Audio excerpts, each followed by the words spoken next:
చూడండి, జిహ్వ గిలగిలలాడుతుండగా అందరి కడుపుల్లో ఆకలి అగ్నిలా లేచింది. ఇక్కడ మనకు ఉపమాలంకారం కనబడుతుంది. ఉపమాలంకారం ఎందుకు ఉపమాలంకారం అంటే ఉపమావాచకం ఉంది. ఏది? లా అనే ఉంది. లా మాత్రమే ఉంటే ఉపమాలంకారమా అంటే కాదు. లా వలే ఓలే భంగిన్ కరణి చూడ్కి తీరు విధంబునన్ చందంబునన్ రీతి వంటి అనేటువంటి పదాలతో ఉన్నట్లయితే అది ఉపమాలంకారం వస్తుంది.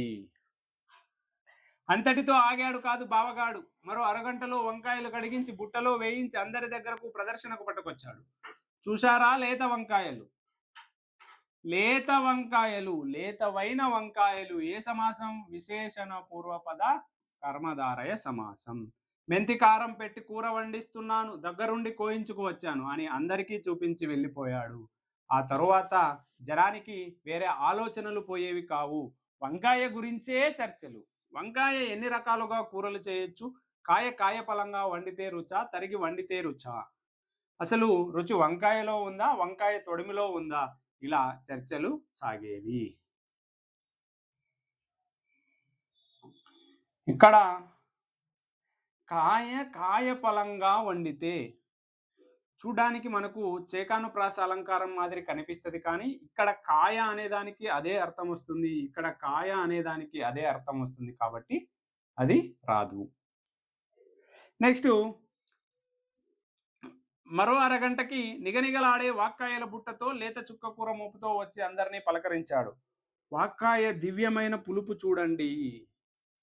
ప్రశ్న ఏమంటే వాక్కాయ రుచి, వాక్కాయ రుచి 1 తీపి, 2 వగరు, 3 పులుపు, 4 చేదు. ఏది వాక్కాయ రుచి? ఏది అంటే పులుపు. చుక్కకూర కందిపప్పుతో కంటే పెసరుపప్పుతో మహా చక్కగా మేళవిస్తుంది. చుక్కకూర కందిపప్పుతో కంటే పెసరపప్పుతో మహా చక్కగా మేళవిస్తుంది అనేటువంటి వ్యాఖ్యలు ఏ పాఠ్యాంశంలోనివి అంటే తృప్తి అనేటువంటి పాఠ్యాంశంలోవి. చుక్కకూర కందిపప్పుతో కంటే పెసరపప్పుతో మహా చక్కగా మేళవిస్తుంది అనేటువంటి వ్యాఖ్యలు చేసినటువంటి పాత్ర ఎవరు అంటే పూర్ణయ్య. ఏ పాఠ్యాంశంలో? తృప్తి. తృప్తి అనేటువంటి పాఠ్యాంశానికి మూలం అమరావతి కథలు. అమరావతి కథలు రాసింది సత్యం శంకర మంచి. ఈ విధంగా నెక్స్ట్, బావగాడి ఇలా ప్రదర్శనలు ఇస్తుంటే ఆకలి రెపరెపా పెరుగుతోంది. ఇక అక్కడ గాడి పొయ్యి దగ్గర వంట వాళ్ళని పరుగులు తీయిస్తున్నాడు. పాయసంలో ఎత్తు జీడిపప్పు వేయమని పురమాయిస్తున్నాడు, అంటే ఎక్కువగా చెబుతున్నాడు అని అర్థం. ఒక పక్క పులిహోర తిరగమూత వేయగానే రైన జనం దగ్గరకు పరిగెత్తుకు వచ్చి ఆ వాసన చూశారా, పులిహోర తిరగమూత సన్నబియ్యంతో చేయిస్తున్నాను అని మళ్ళీ మాయమయ్యేవాడు. మళ్ళీ జనానికి ఆకలి ఊవెత్తున లేచింది, ఆకలి నిలువెత్తయింది, తాటి ప్రమాణమైంది, శరీరం అంతా ఆకలే అయి కూర్చుంది. జనమంతా ఎప్పుడు వడ్డిస్తారా అని ఆవురావురం అంటున్నారు. ఎటకేలకు గంట కొట్టాడు బావగాడు. లేత అరిటాకులు శుభ్రంగా కడుక్కోండి అని వరసల మధ్యకొచ్చి హెచ్చరించాడు. ఇక్కడ విద్యార్థకం. సుబ్బయ్యన్నకు 1 ఆకు వేస్తావేం, 2 ఆకులు కలిపి వేయించు అంటున్నాడు. తృప్తి అనేటువంటి పాఠ్యాంశంలో పూర్ణయ్య ఎవరికి 2 ఆకులు వేయమన్నాడు? సుబ్బయ్యన్నకు. సుబ్బయ్యన్నకు 1 ఆకు వేస్తావేం, 2 ఆకులు కలిపి వేయించు అంటున్నాడు అనేటువంటి వ్యాఖ్యలు కలిగినటువంటి పాఠ్యాంశం ఏది అంటే తృప్తి. ఎవరన్నారు అంటే పూర్ణయ్య. వడ్డనలు మొదలయ్యాయి. నేతి జారి పుచ్చుకొని పేరున అందరినీ అడిగి వడ్డిస్తున్నాడు. పూర్ణయ్య ఏది వడ్డించినాడు అంటే నేతి జారిని పుచ్చుకొని వడ్డించినాడు, నెయ్యిని వడ్డించినాడు. నెక్స్ట్, వంకాయ వదిలేయకూడదు. ఇది నిషేధార్థకం అంటే ఒక పనిని చేయకూడదు అని నిషేధించే అర్థంలో ఉపయోగించారు. నిమ్మకాయ పిండిన అరటికాయ కూరలో కరివేపాకు రుచి తమకు తెలియనిది కాదు అంటూ మళ్ళీ కూర వడ్డింపించి పెంచుతున్నాడు, ఆకలి పెంచుతున్నాడు, జనం ఆబగా తింటున్నారు. చూడండి, ఇక్కడ వడ్డింపించి అనేటువంటిది ధ్వని విపరిణామంలో వస్తుంది మనకు. చుక్కకూర పప్పులో ఊరమిరపకాయలు మిలాయించండి, పప్పుచారులో గుమ్మడి వడియాలు కలిపి చూడండి. ఇక్కడ పరిశీలిస్తే అంత్యానుప్రాస అలంకారం వస్తుంది. అంత్యానుప్రాస అలంకారం వస్తుంది. వాక్కాయ పచ్చడిలో పెరుగు నంజుకోవచ్చు, పెరుగు పచ్చడి నంజుకోవచ్చు, తప్పులేదు. ఇంకా విస్తట్లో మిగిల్చావేం, పూర్తి చేసి పాయసానికి ఖాళీగా ఉంచుకో. ఇది కూడా ఇంపార్టెంటే, ఎందుకంటే ఇంకా విస్తట్లో మిగిల్చావేం, పూర్తి చేసి పాయసానికి ఖాళీగా ఉంచుకో అనేటువంటి వ్యాఖ్యలను కలిగినటువంటి పాఠ్యాంశం ఏది అంటే తృప్తి. అది పలికింది ఎవరు అంటే పూర్ణయ్య బావగాడు. అప్పుడే మంచినీళ్లు తాగేయకు, మంచినీళ్లు తాగేయకు నిషేధార్థకం. మీగడ పెరుగుంది, ఇలా ఎగసన తోస్తుంటే ఎవరాగగలరు, జనం కలబడి భోంచేశారు. జన్మలో ఇంత దివ్యమైన వంట, దివ్యమైన వంట. విశేషణ పూర్వపద కర్మధారయ సమాసం. విస్తళ్ళ ముందు నుంచి పైకి లేవడమే కష్టమైంది. అందరికి తాంబూలాలు ఇచ్చిన తర్వాత వంట వాళ్ళను కూర్చోబెట్టాడు బావగాడు. కష్టపడి వండారు, తినకపోతే ఎలా అని కొసరి కొసరి వడ్డించాడు. వాళ్ళ భోజనాలు కూడా అయిన తర్వాత అందరికంటే ఆఖరున గాడి పొయ్యి పక్కన ఓ చిన్న ఆకు వేసుకొని తాను కూర్చున్నాడు. అప్పటికి కూరలు మిగల్లేదు. ఓ గంటె పప్పు, కాస్తంత పచ్చడి, గుప్పెడు పులిహోర మిగిలితే అవే వడ్డింపించుకొని వంట రుచిని మళ్ళీ మళ్ళీ మెచ్చుకుంటూ అందరి భోజనం తనే చేస్తున్నాను అన్నంత హాయిగా భోంచేశాడు. చూడండి, అందరి భోజనం తనే చేస్తున్నాను అన్నంత హాయిగా. తదాత్మీకరణం, తదాత్మీకరణం. అందరి పనులను అందరూ తిన్నంత హాయిని ఆడే పొందుతున్నాడు. అంటే తన గెలుపును, తన సంతోషాన్ని ఇతరుల్లో చూసుకోవడం అనేది తదాత్మీకరణం. తనకేం మిగలేదనే బాధ లేదు, నలుగురు హాయిగా తృప్తిగా రుచిగా తిన్నారనే సంతోషమే ఆ బావగాడి తాంబూలపు పెదాలపైని చిరునవ్వు. ఇది పూర్ణయ్య పాఠ్యాంశం, అది తృప్తి అనేటువంటి పాఠ్యాంశం. నెక్స్ట్, ఇక్కడ ఒక పోస్టర్ ఇవ్వడం జరిగింది. ఈ పోస్టర్ను ఆధారంగా కొన్ని ప్రశ్నలు ఇచ్చారు, ఆ ప్రశ్నలకు సమాధానాలు రాయాలి. నెక్స్ట్, ఇక్కడ అక్షరాలు ఇచ్చినారు. ఇక్కడ మనం గమనించాల్సినటువంటి కొన్ని అంశాలు ఉన్నాయి. అక్షరాలు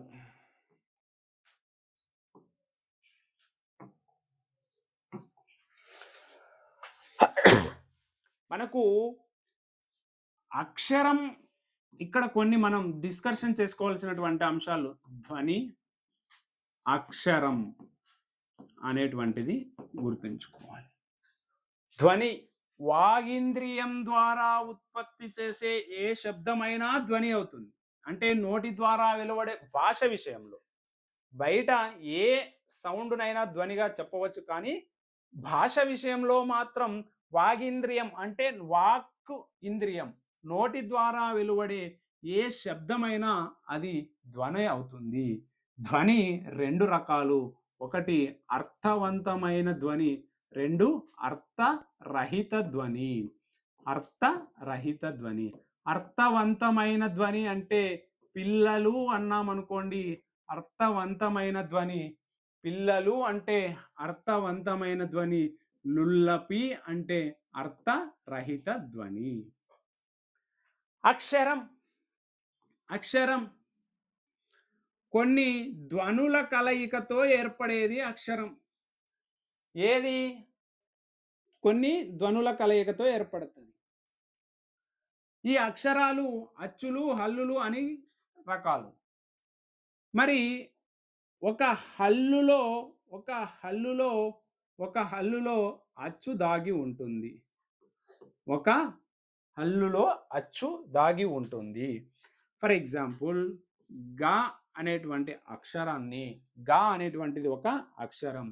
ఈ గా అనేటువంటి అక్షరాన్ని మనం చూసుకున్నట్లయితే గ ప్లస్ ఆ అనేటువంటి ధ్వనులు ఇందులో ఉన్నాయి. అంటే ఒక అక్షరం ఏర్పడడానికి కావలసినటువంటి కనీస ధ్వనుల సంఖ్య ఎంత అంటే 2. ధ్వనులు 2 రకాలు: అర్థరహిత ధ్వనులు, అర్థవంతమైన ధ్వనులు, అర్థరహిత ధ్వనులు. అర్థవంతమైన ధ్వనులు భాష విషయంలో ఉంటాయి, అర్థరహిత ధ్వనులు భాష విషయంలో ఉండవు. ఓకేనా? ధ్వని అంతా భాష అవుతుంది కానీ సారీ, భాష అంతా ధ్వని అవుతుంది కానీ ధ్వని అంతా భాష కాదు. భాష అంతా ధ్వనియే కానీ ధ్వని అంతా భాష కాదు. ఇక్కడ అక్షరం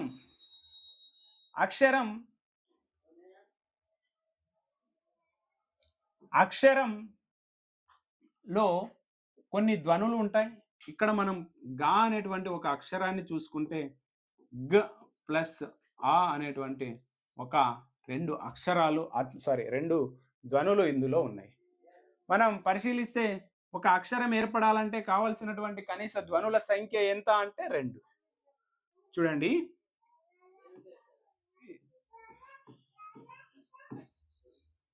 ఇక్కడ 2, ఇది చూడండి,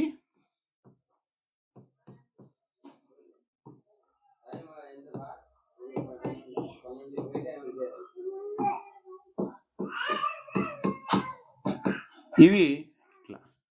ఓకే, ధ్వని అంటే వాగీంద్రియం నుండి వెలువడే ఏ శబ్దమైనా ధ్వని అవుతుంది. కానీ భాష విషయంలో మాత్రం భాష అంతా ధ్వని అవుతుంది కానీ ధ్వని అంతా భాష కాదు. ఈ ధ్వనులు 2 రకాలు: అర్థవంతమైన ధ్వనులు, అర్థరహితమైన ధ్వనులు. అర్థవంతమైన ధ్వనులు అక్షరాలతో ఏర్పడతాయి, అక్షరాలు కొన్ని ధ్వనులతో ఏర్పడతాయి. అర్థవంతమైన ధ్వనులు అక్షరాలతో ఏర్పడతాయి, అక్షరాలు కొన్ని ధ్వనులతో ఏర్పడతాయి. చూడండి, గా అనేటువంటిది ఒక అక్షరం. గా అనేది 2 ధ్వనులతో ఏర్పడుతుంది. ఇది అక్షరం. ఇక నెక్స్ట్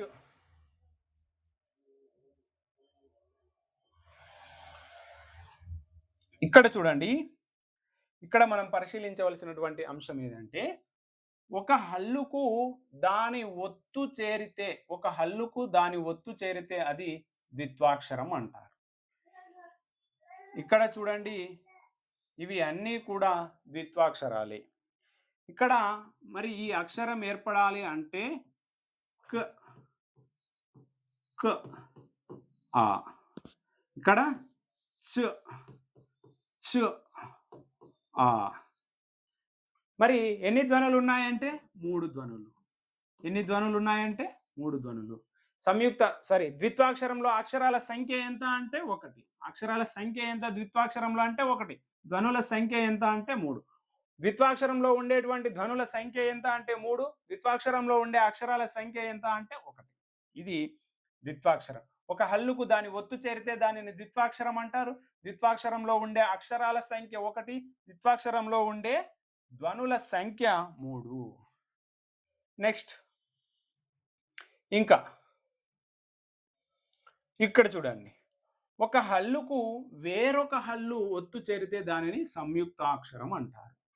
మనం ఇంతకు ముందు మాట్లాడుకున్నాం, క్ష అనేది ఒక సంయుక్త అక్షరం. ఏ 2 అక్షరాల వల్ల ఏర్పడుతుంది? క ష ప్లస్ ఆ కలిపితే క్ష. అంటే ఈ సంయుక్తాక్షరంలో ఎన్ని ధ్వనులు ఉన్నాయి? 3 ధ్వనులు ఉన్నాయి. మరి సంయుక్తాక్షరంలో ఉండాల్సినటువంటి అక్షరాలు ఎన్ని? 1. సంయుక్తాక్షరంలో ఉండే అక్షరాల సంఖ్య 1, సంయుక్తాక్షరంలో ఉండే ధ్వనుల సంఖ్య 3, ద్విత్వాక్షరంలో ఉండే అక్షరాల సంఖ్య 1, ద్విత్వాక్షరంలో ఉండే ధ్వనుల సంఖ్య 3, అక్షరంలో ఏకాక్షరంలో ఉండే అక్షరాల సంఖ్య 1, ఏకాక్షరంలో ఉండే ధ్వనుల సంఖ్య 2, సంయుక్తాక్షరంలో ఉండే ధ్వనుల సంఖ్య 3, ద్విత్వాక్షరంలో ఉండే ధ్వనుల సంఖ్య 3. చూడండి, ఇక్కడ ఈ కోణం నుంచి కూడా గతంలో ప్రశ్నలు అడిగారు. ఇక్కడ ఈ వజ్రము అని తీసుకున్నాము, జాకి రావత్తు ఇచ్చినాము. దీని యొక్క వర్ణక్రమాన్ని, ధ్వని క్రమాన్ని రాయమని అడగడానికి అవకాశం ఉంది. దీన్ని అటు ఇటు రాసినా కూడా అది తప్పు అయిపోతుంది. ఏ క్రమంలో ఉందో ఆ క్రమంలోనే రాయాలి. జ్రాని మనం పలికేటప్పుడు జ ర ప్లస్ ఆ, ఈ విధంగానే రాయాలి. అట్లా కాకుండా ఇట్లా రాసినా తప్పు, అట్లా కాకుండా ఇట్లా రాసినా తప్పు, అట్లా కాకుండా ఇట్లా రాసినా తప్పు. ఓకే, ఈ రాసేటువంటి క్రమాన్ని మనం గుర్తుంచుకోవాలి. చూడండి, కుర్చీ, రిచ్చి, ఇక్కడ ఏ రాశారు, ఈ విధంగా రాయాలి. ఓకే, ఇది సంయుక్తాక్షరము, ధ్వని, ఏకాక్షరము, మనం ద్విత్వాక్షరము, సంయుక్తాక్షరం గురించి కూడా మనం నేర్చుకున్నాము. ఇంకా ఒకటి కంటే ఎక్కువ హల్లులు, ఒత్తులు ఉంటే దానిని సంశ్లిష్ట అక్షరం అని అంటారు. సంశ్లిష్ట అక్షరం అని అంటారు.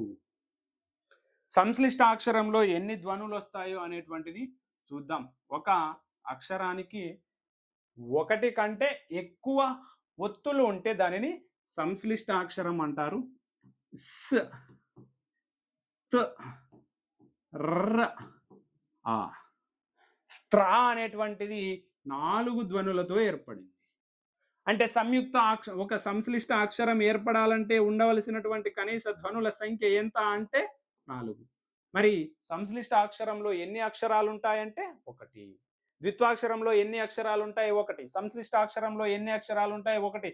సంయుక్త అక్షరంలో ఎన్ని అక్షరాలు ఉంటాయి? 1. ఏకాక్షరంలో ఎన్ని అక్షరాలు ఉంటాయి? 1. ఒక అక్షరంలో ఉండే ధ్వనుల సంఖ్య కనీసం ఎంత? 2. ద్విత్వాక్షరంలో అయితే 3, సంయుక్తాక్షరంలో అయితే 3, సంశ్లిష్ట అక్షరంలో అయితే 4. ఈ విధంగా ఒక అక్షరంలో ఉండవలసినటువంటి కనీస ధ్వనుల సంఖ్యను మనం గుర్తుంచుకోవాలి. ఇవి ఈ విధంగా ఉంటాయి. ఓకే, ఇవన్నీ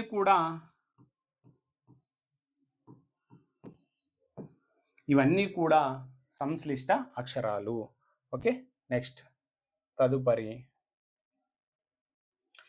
కుచేలోపాఖ్యానం. ఇక్కడ మనం చూస్తే కుచేలోపాఖ్యానం, కుచేల ప్లస్ ఉపాఖ్యానం, కుచేల ప్లస్ ఉపాఖ్యానం. ఏ సంధి? గుణ సంధి. ఓకే, కుచేలుడు శ్రీకృష్ణుడు బాల్యమిత్రులు. కుచేలుడు శ్రీకృష్ణుడు బాల్యమిత్రులు. ఈయన కుచేలుడు అష్ట కష్టాల్లో ఉంటే ఒకసారి శ్రీకృష్ణుడి ఇంటికి వెళ్తాడు. శ్రీకృష్ణుడి ఇంటికి వెళ్తే అక్కడ శ్రీకృష్ణుడు తన భార్య రుక్మిణితో కలిసి ఎవరికి? కుచేలుడికి సేవలు చేస్తాడు. సకల ఉపచారాలు. సకలోపచారాలు అంటే సకల ప్లస్ ఉపచారాలు. శ్రీకృష్ణుడికి సేవ చేసింది ఎవరు అంటే రుక్మిణి కృష్ణులు. ఈ అంశాలను మనం గుర్తుంచుకోవాలి. పరిచర్యలు అంటే సేవలు. ఓకే, శ్రీకృష్ణుడు కుచేలుడు శ్రీకృష్ణుడికి ఏం తీసుకెళ్లాడంటే అటుకులు. ఇది ఈ పాఠ్యాంశానికి సంబంధించినటువంటి ముఖ్యాంశాలు. తదుపరి వీడియోలో మనం మా కొద్దీ తెల్ల దొరతనం అనేటువంటి పాఠ్యాంశ విషయాన్ని చర్చించుకుందాం.